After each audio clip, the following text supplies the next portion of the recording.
ચૂંટણી પંચથી પરસોત્તમ રૂપાલાને સૌથી મોટી રાહત મળી। રૂપાલા સામે થયેલી ફરિયાદમાં તેમને ક્લીનચીટ આપવામાં આવી છે।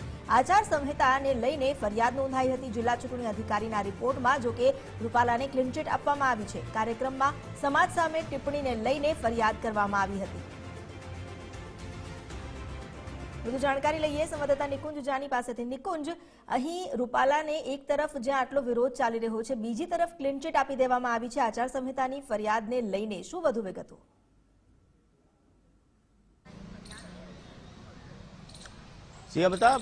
રાજકોટ લોકસભાના ઉમેદવાર પુરુષોત્તમ રૂપાલા સામે આચારસંહિતા ભંગની ફરિયાદ નોંધવામાં આવી હતી અને ત્યારબાદ રાજ્ય ચૂંટણી પંચ તરફથી જિલ્લા ચૂંટણી અધિકારીને આ આચારસંહિતા ભંગની ફરિયાદ સંદર્ભે તપાસ કરવા માટેની સૂચના મળી હતી।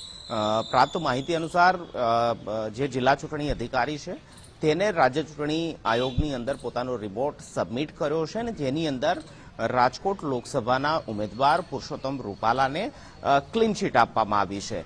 એક જાહેર સભાની અંદર નિશ્ચિત સમાજ વિશે કરેલા નિવેદનને લઈને પુરુષોત્તમ રૂપાલા સામે આચારસંહિતા ભંગની ફરિયાદ નોંધવામાં આવી હતી ને જેને હવે જિલ્લા ચૂંટણી અધિકારીએ ક્લીનચીટ આપી છે।